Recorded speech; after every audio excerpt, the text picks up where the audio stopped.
Hi, and welcome to RBP on JSB. I'm violinist Rachel Barton Pine, and today we're going to be talking about the second movement of Bach's B minor partita, the Courant, and its variation called a double. By the way, if you want to listen to a discussion about some of the general topics that pertain to all of the movements of the sonatas and partitas, please be sure to check out the overview episode.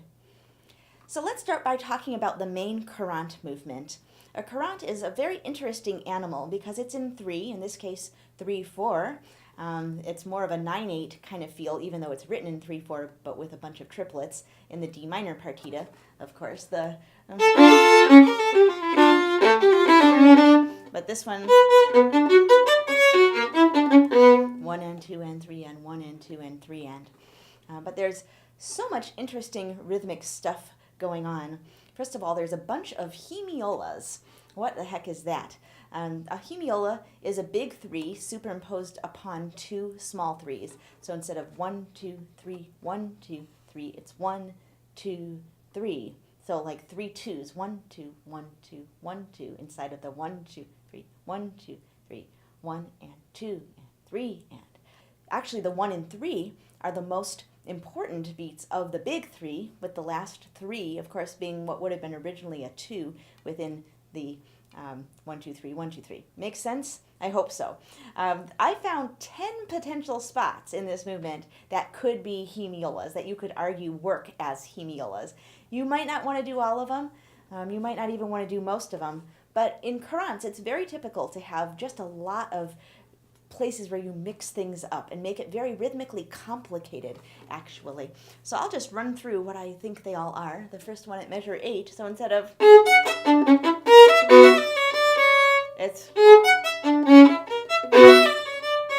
I'm going to exaggerate. I wouldn't really play it with big loud notes and little tiny soft notes, but just so you see what I'm talking about. Then we have measure 16 and 17. Or, sorry, no, just measure 16. What am I saying? Just measure 16. And then measure 29.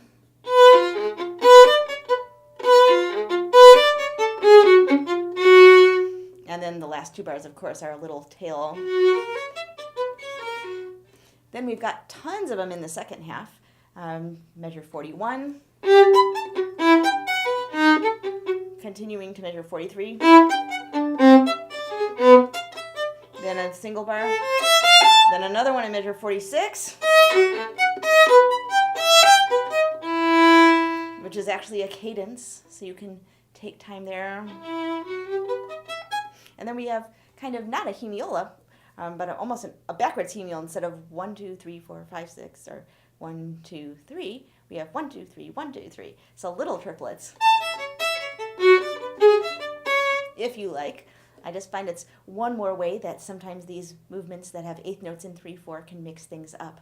You saw that also with the 16th notes in Bach's 4th movement, his presto of the G minor sonata, where occasionally he had possible places where you could go 1, 2, 3, 1, 2, 3, or 1, 2, 3, or 1, 2, 3.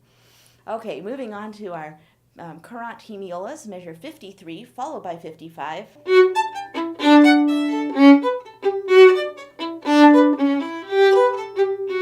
Then we have an emphasis on beat 2, and then another hemiola. So if you take this section as a whole, there's just, let's start from measure 49.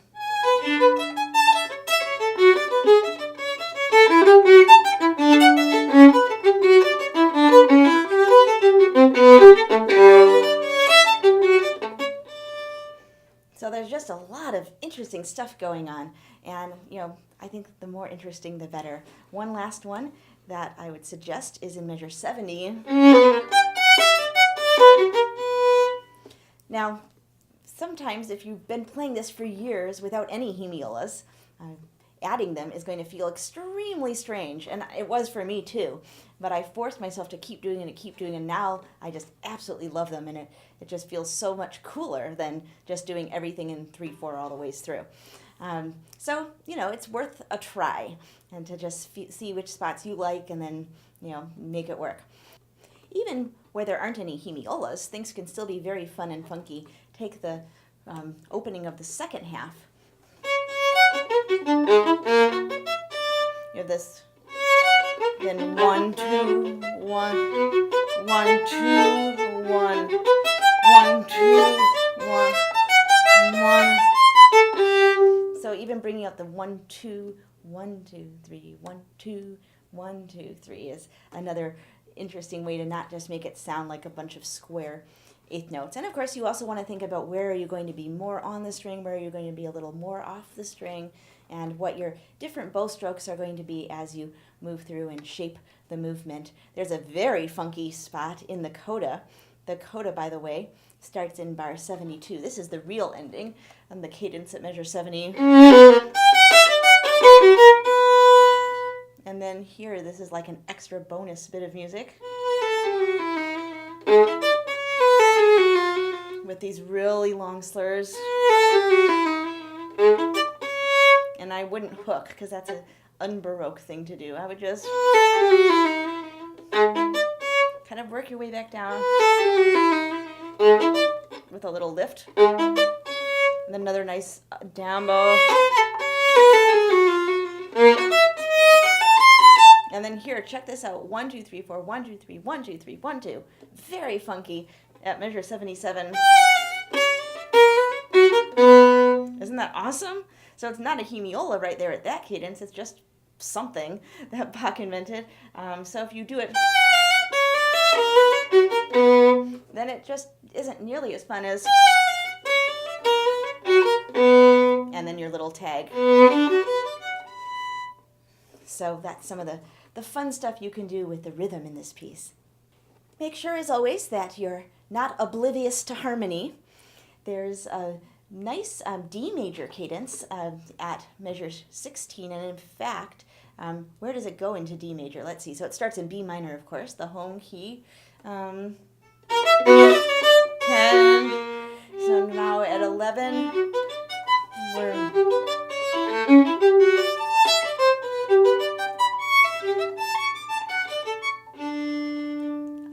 D major. It's kind of moving around all kinds of different keys, and no need to be in music theory class and write down what all of these different chords are that we pass through, but just have a general sense that we're in major, hovering around a major key center at this point. And then, of course, we go back to minor.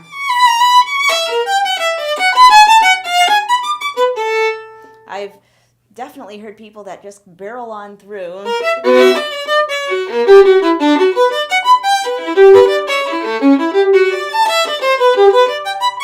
and play with the exact same character in the D major as they did in the B minor, and that would be really sad because it's a lost opportunity to make a real different kind of color. The other major key part, of course, is later on in the second half, after the E minor cadence in measure 48. And then, the smile.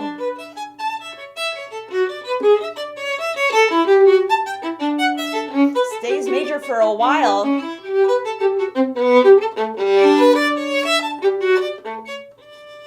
And then back to minor. Now your brows can get knitted again.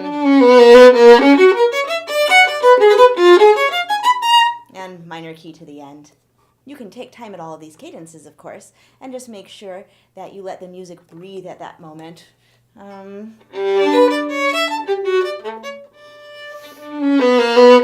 Generally, you wouldn't take time on both sides of the cadence. In other words, don't retard into it and then take time before going on. Do one or the other. So if you take time before it, then kind of get going again sooner. If you don't take time, do a more simple ending, then take time before going on. The double is not really a separate movement. It's an exact variation of the original movement. Measure for measure, harmony for harmony. It's exactly the same music, except with double the number of notes, which is why it's called a double. And so it's useful to go 2 bars by 2 bars and play first the one movement and then the other to see how they relate, and to make sure that any of the musical shapes and interpretative decisions that we've done in the Courant, we're also doing in its variation.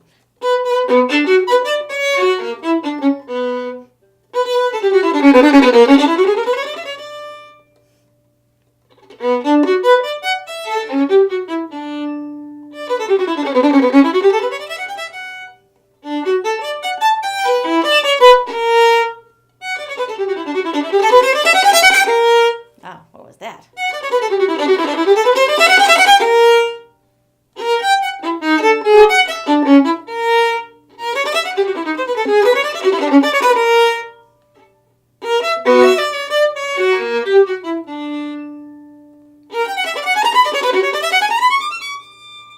Now that's an interesting example. In the Courant, it makes a lot of sense to lighten up into this more major key stuff that starts at measure 11. Right? But you might be tempted to get stronger in the double because, after all, you're doing this virtuosic thing up the E string. Or whatever. But don't let temptations of virtuosity distract you from the purity of the music. In other words, the harmony is lightening up, so just make the music lighten up despite any of your other tendencies. And then we have our major key part. So actually in the double, there are a few of the same hemiolas, not nearly as many, but there are still a few, and you can kind of decide which ones you think work and which ones obviously are not also in the variation. The variation is not exact as pertains to rhythmic outline, but just harmonic outline. There are two interesting bowings at the end, and this reminds you that, in fact, it's not a perpetual motion. It's very much a shaped piece of music, despite being all in sixteenths. It's the only other presto from this cycle of works, along with, of course, the G minor presto from the first sonata. But here at the very end, he finally gives you some slurs, the nice little three-note slurs at measure 73.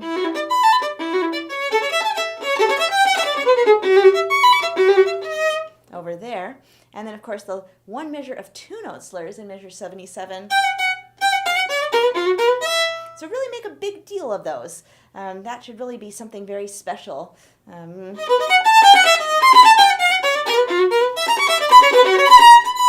And then again, your virtuosic tendencies may make you want to play, really big and bold to the end after all these sixteenths because you're in a show-offy mood.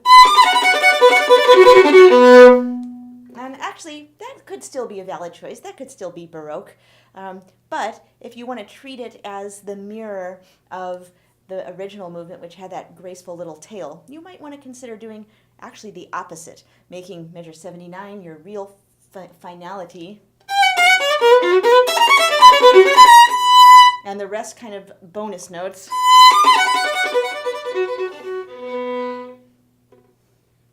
And that would also be an elegant way to end. So those are some of my thoughts on the B minor Courant and its double. I'm Rachel Barton Pine, and thanks for watching RBP on JSB.